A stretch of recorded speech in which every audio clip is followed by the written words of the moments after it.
Very pleased to be joined by a returning guest to the program from Pro Wrestling Torch. He is Rich Fann. Rich, thanks for doing this today, man. How are you? Oh, awesome, Peter. Glad to be here. Thanks for having me on. Hey, thanks for coming on. I really appreciate it. It's been a wild week in the world of professional wrestling.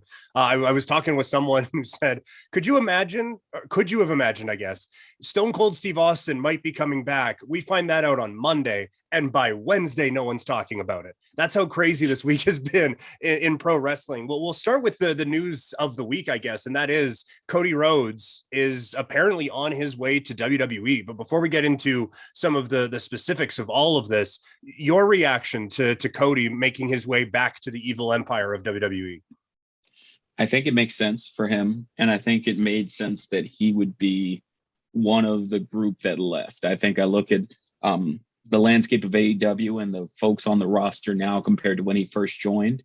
And I had mentioned with my editor publisher, Wade Keller over at the Torch, that he's Dusty Rhodes' kid. If anything, Dusty was always a person who knew where the wind blew.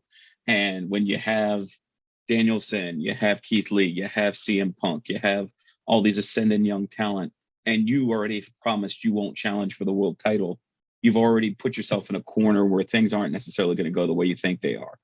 And so going back to WWE, I figured it'd be him or Jericho. And maybe as a joke, I mentioned maybe MJF down the road, because he's a guy that I'm sure Vince McMahon would love to throw a house at to get. But Cody, yeah, absolutely. I think him coming back is kind of like a souped up version of the best of when Christian Cage was rehired, or when they brought in some of those guys from WCW back in the day, like Jericho, for instance, when they paid him quite well and they had him come over. His first interaction was with The Rock, kind of showing to those guys across the street, we're open for business. We're going to treat you right. Yeah.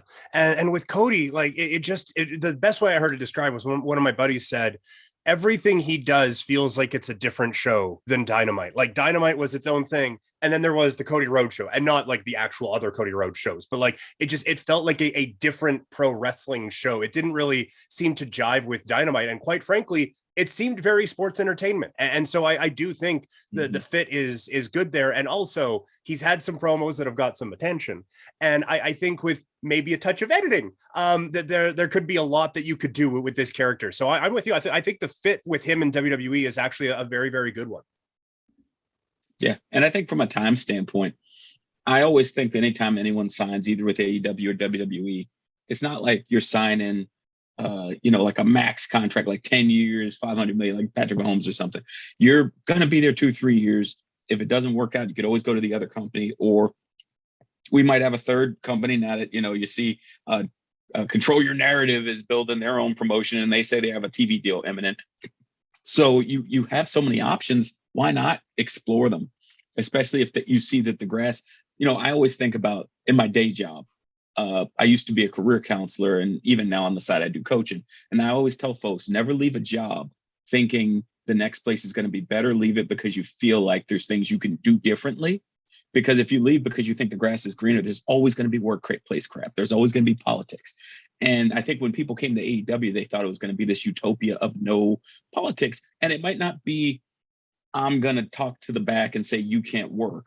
But it may just be some people don't work well together, or personality-wise, they clash. That happens everywhere. Right. Yeah. And I think one of the clashes that might be taken away from WWE, I don't know if this happens if Triple H is still there. Like it seems like whatever we, the wrestling community, think of Triple H post NXT, what Cody's experience with Triple H was a whole lot different. Like there was something there that pissed that dude off, which led to the sledgehammer and the weird chair thing and the pedigree stuff. I wonder, Rich, if this actually goes down, if Triple H isn't not so subtly phased out of the picture. Yeah, I agree.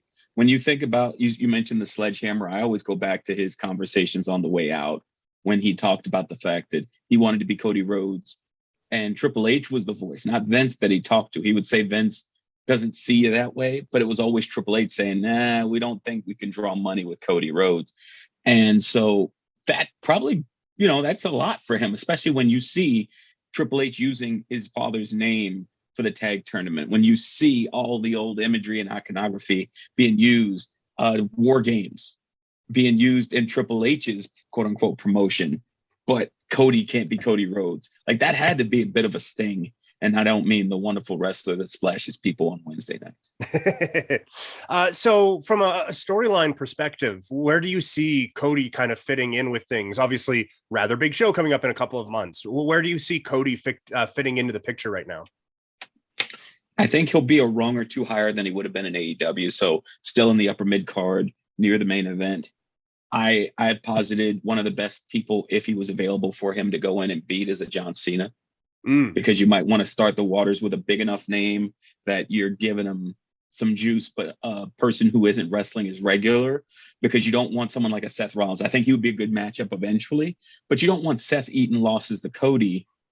And then you're kind of like Triple H out of the picture. Vince never buries his own promotion. Anytime you saw the NWO invade, anytime you saw the ECW invasion, the WCW invasion, there's never going to be a period where it's not a WWE guy at the top of the other team, so to speak. And so having him beat a guy like a Seth might not work, but I think having him fight a Cena, having him alive with Orton and maybe someone like a Braun Rechsteiner and recreate Legacy. Ooh. That's something that makes sense for a Triple H, for a Cody Rhodes. And that way Vince makes it seem like it's his own, as opposed to this AEW guy coming in. The Elite All-Stars, yes. Like the old club or something. I like that one with the like Legacy 2.0. I always, quick side tangent, I always like Legacy. I thought there was something there with Cody and with Ted DiBiase Jr. And maybe he did too. And then they got the shit kicked down from by Triple H and Shawn Michaels, and there that went. So I'm glad we're on the same page on that one. Yeah, I mean, I was just saying last night to my buddy Travis, or 2 nights ago, I love Legacy, and I became a Cody Rhodes fan. I'm not going to peek the mic or freak out your listeners like I did ours, but it was during that time he was just breaking off, and he had Smoke and Mirrors, and they did one of those WWE 24s, and John Cena was in the back screaming his song, and he's like, "Whoa, there goes Cody Rhodes," and it's like, that the fact that the top guy is like so into your music that he's like screaming it as you go walk by in catering. It's like, okay, this guy clearly has something. I know he's Dusty's kid. I was always more of a Dustin fan. Like I loved Dustin in WCW. I loved him as Goldust, or at least early Goldust. Late Goldust was kind of like Mind Games book was the only time I kind of like chuckled. And even that, looking at like, that's a nice little weird tangent, because you see Dustin is staying, and he's gone on Twitter and he's like, stand up for AEW. Like, I'm with AEW. Like, throw that hashtag out if you're with us. And I'm like, yeah, I guess they're two kids from 2 different points of Dusty's life. And you see that with something like this. Dustin saw Dusty's rise and fall. Cody only saw him late game. So he heard about the heroics and the awesomeness, but he never got to see it because he was home more. He was kind of just dad. Dad that could also wrestle. And so I can see that with this. Dustin's like, I got the bird in the hand. My daughter works with me at AEW. I'm a coach. I have a school. I have a tie to this new promotion I would never have with WWE. And they already fired me as a producer. Cody's going over there as the hot thing. Again, 2 different worlds and 2 different family members dealing with it in different ways. So I think that Legacy 2.0 would also be a nice way to kind of bring in Braun Breaker and introduce him in a way where eventually he could be the Batista to Cody's Triple H. Yeah, I like that a lot. There's a few levels of that I really like that one. As far as the effect on AEW, it's kind of like, again, like he was prominent there. I don't know what his role was behind the scenes, but from a TV standpoint, with all due respect, it just seems like okay, move on. Like aside from what do you do with the on-screen character of Arn Anderson now? I don't know how much of an effect on this has on AEW. Do you view it differently? No, I agree. I think even we saw it on Wednesday night. You take the 7 to 10 minutes between a Cody segment, a Brandy segment with Men of the Year, or any, Paige Van Zandt, whomever, and you give that to a little bit more time with the Danielson and Lee Moriarty. You give it to a great open with CM Punk. You give it to a tag match. You give it to showing Max Caster in a different light. Like, there's so many things they did with that time that we didn't even pay attention to the fact that he was gone. But they also didn't do the WWE thing where he didn't exist anymore. Clearly, they took him off of the opening montage video. That's fine.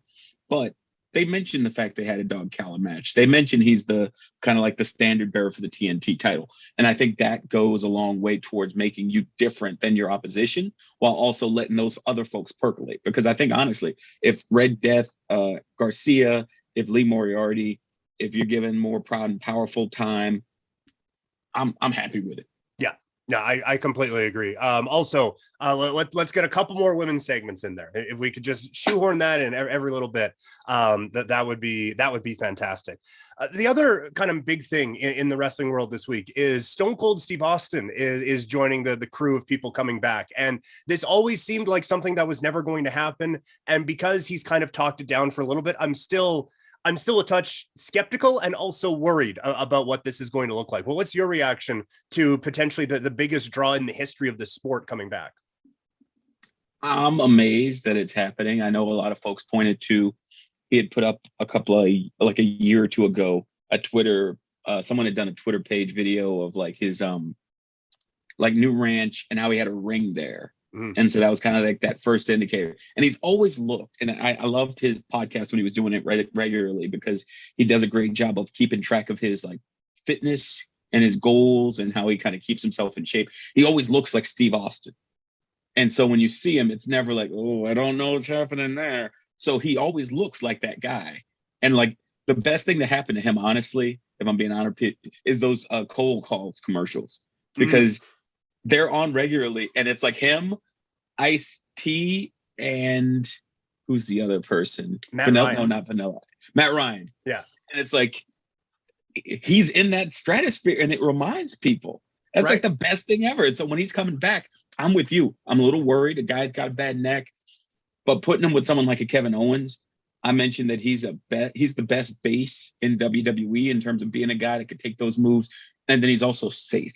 You've seen over the years, he hasn't been a guy who's a little reckless with the move. Like if Bret Hart had heard it was going to be Seth Rollins, he probably would have be right outside of Stanford with signs like, heck no, Steve won't go, or chain himself to the ring. And he's like, I can't let you do it, Steve. I don't think he'll get a pop-up power bomb, but I think they'll move around in a way, probably 5 to 7 minute brawl. And from what indicators, I saw a couple of people reporting that it might be for multi matches. That's where I get especially scared, because you need to have if you're going to have let's say it's 3 matches. If you have 3 matches, make sure it's 3 really good workers that aren't looking to overexert themselves for the sake of being in a match with Steve Austin. I never thought I'd get that. Yeah. And someone mentioned Goldberg, and when they said that, I was like, oh, I didn't realize you hated Stone Cold Steve Austin so much. I was unaware of this, because that sounds like a bad idea. We just saw that. I get the Bobby Lashley match was honestly one of the best matches of dude's career, but we saw what happens when it's the 2 legends. No, I'm with you. I want nice, he maybe doesn't have the box office, but a nice Sami Zayn feud I think would be lovely, something along those lines. But yeah, I get worried about that. The one that keeps coming into my head, and I don't know if I want them, because WrestleMania 19 was a perfect send-off, but apparently Rock's getting the itch to come back as well. If we're doing a couple of nights of WrestleMania now, my big theory is have it's Stone Cold and The Rock team against Cena and Roman on night 1 of WrestleMania, and then break them off into singles on night 2 when they have it in Hollywood next year. Do you think The Rock plays into any of this? I would love another Austin Rock match, but I think I like your idea better of a tag, because between the 2 of them, the last times they've interacted in the ring, there've been severe injuries. Steve, his elbow, Rock, his groin / he had a hernia or something from a match. Right. And it was so I think the 2 of them together, if they could have swung it for Texas, especially given what just happened, I would want Legacy 2.0 versus Austin and The Rock. Ooh. Yeah, I like where you that. have Cody and Randy, you got the Rattlesnake and The Rock versus the son of a plumber and the Viper. And so you got the Stunner versus the RKO, Rock Bottom versus the what is he called? Crossroads. And that would be the best way to show. You sign up with us. Look what we just gave this guy. Right. And that, or I think if they do it in California, I would be fine with just, again, another safe wrestler, just Randy versus Steve. Mm-hmm. Yeah, I think the buildup for that would be a lot of fun too, and there's a lot of fun you could have. Again, with a lot of these guys, the main thing is you want to keep him safe. But I mean, we just saw like 62-year-old Sting wasn't going to wrestle again after the buckle bomb and stuff like that, and now like he's like not top 5 for wrestler of the year, but dude's putting on some great matches. Like we've seen people have been able to come back from things that we didn't think of before. And I would imagine from Stone Cold's perspective, when you see Brian, who was never going to wrestle again, Edge was never going to wrestle again, Sting was never going to wrestle again 5 times, and Christian was never going to be able to wrestle again. All these guys have been able to come back. So they've all been able to do it safely, but there's just something about Stone Cold, because we saw him hurt for all those years, that just, it gives me the heebie-jeebies, for lack of a better term. And I think about, you have the Owen happening, and that K Driller from Owen was something that like you thought was just going to be like any other move, and it fundamentally changed the trajectory of his career. I think about with Steve, he's going to be in a ring with people he knows aren't going to kind of freelance, so I'm not too worried. Yeah. But at the same time, stuff still like you said, stuff still happens. Yeah. If Kevin Owens, if they have a match, if he even teases a package pile driver, I don't care what restrictions are anywhere, I'm driving to wherever that place is, and I'm going to be the one shackled to the things. Just shifting gears, this weekend is WWE Elimination Chamber, and with this, it's not just a standard one, that they're off in Saudi Arabia, and there's been a little less each time of the ickiness coverage of the Saudi Arabia shows, but Post Wrestling just did a very good roundtable, and I still can't really wrap my head around this whole thing. And before, it was easier to boycott these shows because it's the Brothers of Destruction against DX, but now like this is an integral part on the road to WrestleMania, and I feel bad because I'm probably going to watch it. I would love to take the political stand of no, none of these shows, I can't watch it, but I'm probably going to tie it in, but I feel very conflicted. Where are your feelings on these Saudi Arabia shows?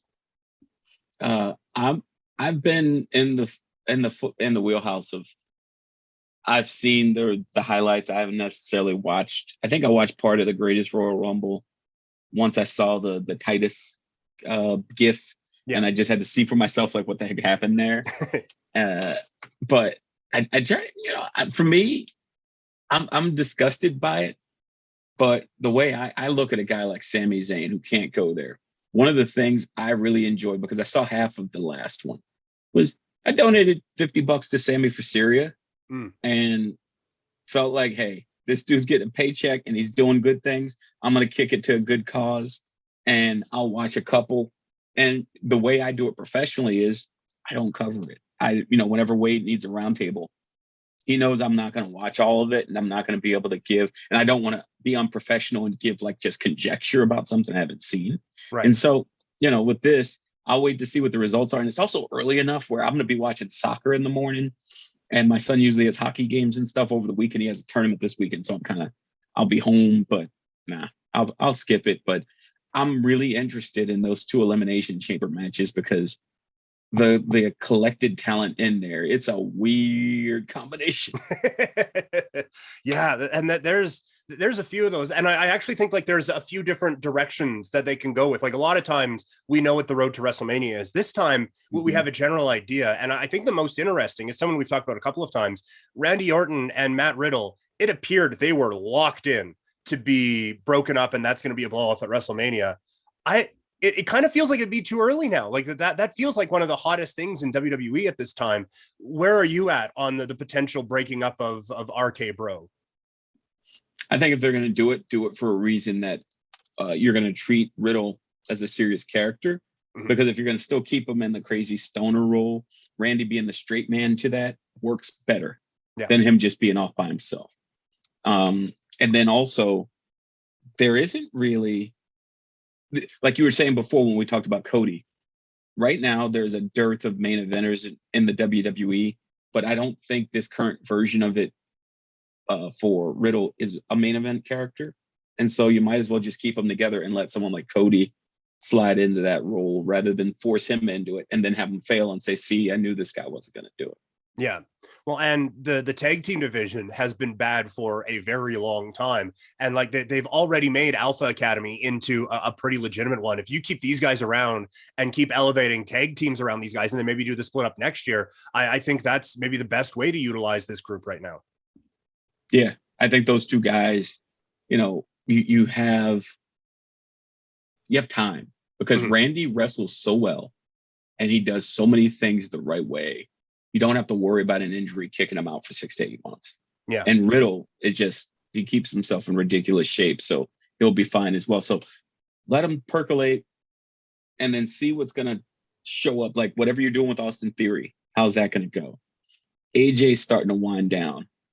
What are you going to do with him? Are you going to let him be kind of that elder statesman, or are you going to transition him to a permanent tag team like you did with Amos and maybe find another person to develop as that new Padawan for him as he goes through his final steps of his years in WWE or in wrestling in general? Yeah. Just a couple more for you here. The last time we had you on, we gave WWE the $1 million idea of the big meaty man open challenge. We did not get that. I mean, he had a couple beefy matches in there. Whenever you're in there with Bobby Lashley and Brock Lesnar, there's some beef there. But overall, the title reign probably not as long as we would have liked. What did you make of Big E's title reign and now the month or so afterwards? Yeah, it's disappointing.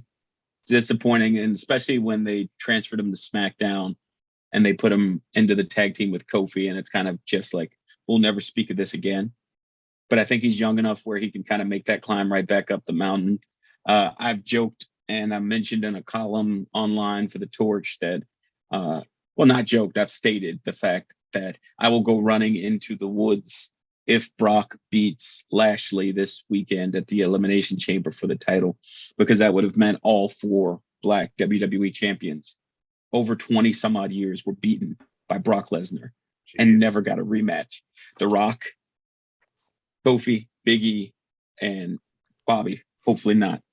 And so some people might be listening and saying, hey, what about Mark Henry? What about Booker T? World champ, Universal champ, Vince McMahon, Jess McMahon, Vince McMahon, WWE, WWF, WWF. So that's wild to me. And Brock, I look at him and the Brock Lesnar from 2002 and the Brock Lesnar from 2022. If they saw each other, they almost would look at each other kind of like you kind of look like the same person, but the sword tattoo and the mohawk and the flannel, and it's just like you're both scary humans, but scary for both. Like, it's like old man Conan. Like, just I just like, you still could have just sliced me in half or whatever. Yeah. But it's like, oh, you look like you could kind of like drink a coffee before you do it, or it's like he's like Thanos at the end of the Avengers movie, like sitting on the porch, just like, yep, eat another one. Like, oh, jeez. Yeah. But so that's how I felt about Big E, especially because much like Kofi, he's in a role where he's the former champion and he's never actively sought a rematch from the person who cost him his title. I see the old undisputed championship over your left shoulder there. Mm-hmm. With the is that some I've been watching some Jackson Galaxy. Is that like catification? Like, do you have a pet cat that like party around, or is that just a nice stand for it? That is a cat tree that is in here because this is also our spare room.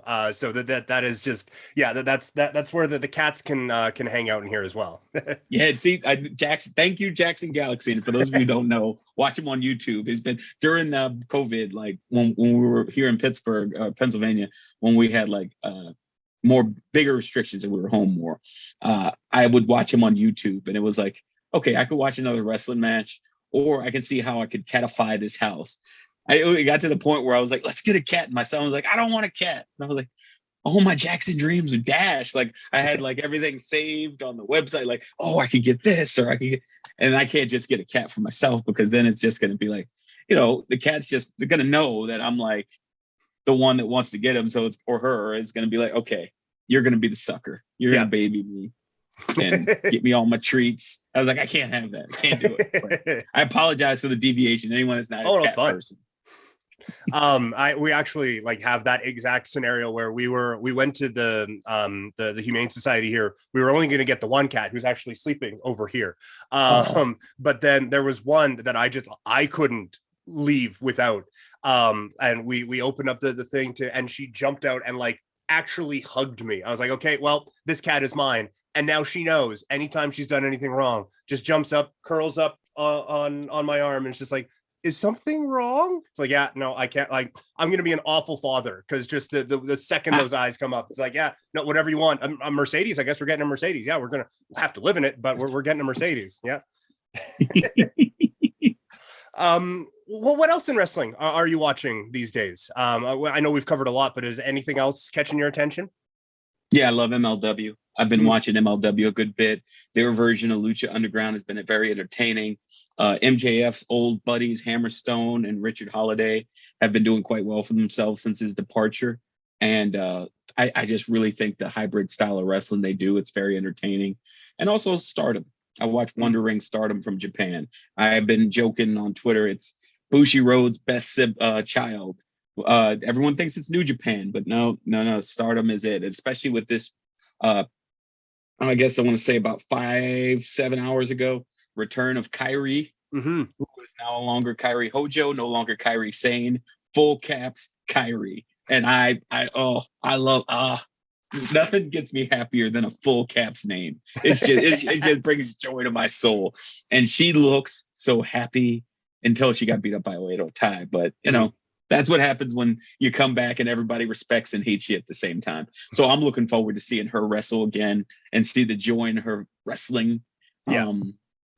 And I think that'll be a nice little, kind of like I mentioned with Cody, the little flag gets waved up like, hey, Asuka, come over. It's fun. Io, come back. Oh, it'll be fun. How Io isn't in the main event of every wrestling show ever is beyond me. We need to hashtag free Io because she is being wasted right now in WWE.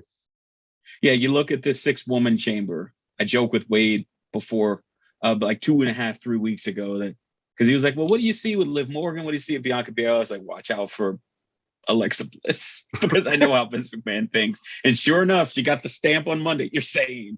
Like, that's all I wanted. The what was it? That wasn't Happy Gilmore. What Homer Simpson, where you got the little stamp that says you're sane, and then okay, off to the chamber I go.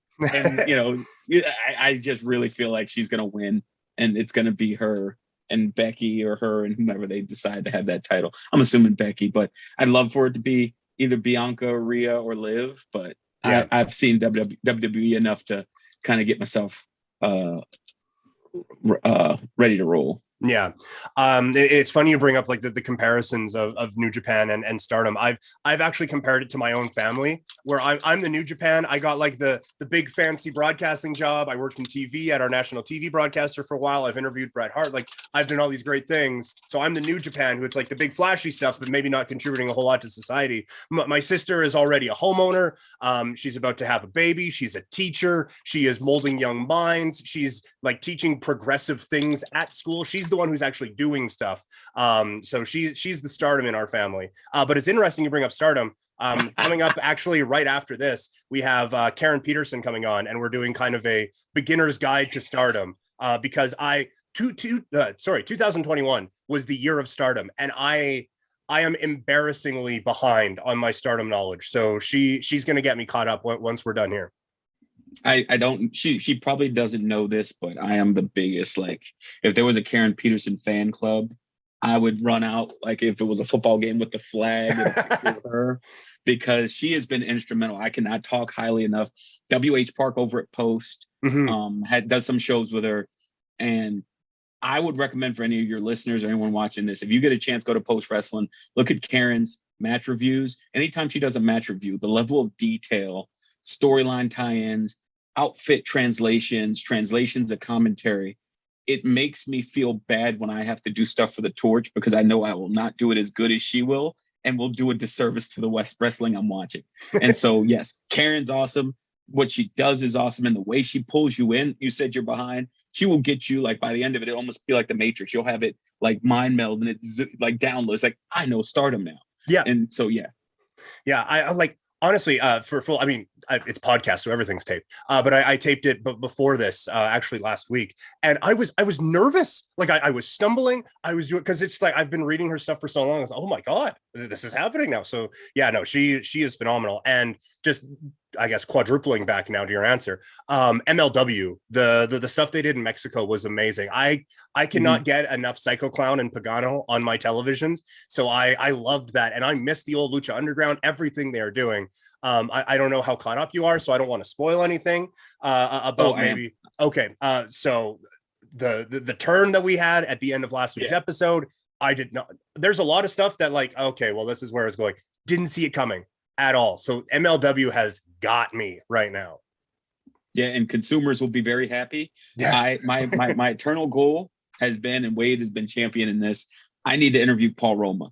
I am the one-man Paul Roma defense force, and he trained Richard Holiday. And so my goal is to chat with Paul at some point in 2022, talk about Power and Glory, which was my favorite tag team growing up, and his role in the Horsemen and all that. So it's like, if you're listening, Paul, I'm coming for you. No better way to end that on than a Paul Roma shout out. Rich, thank you so much. Check him out at Pro Wrestling Torch. Thank you so much for doing this, man. I'll be bugging you again soon for sure. Happy, not a bog at all. It's always a pleasure.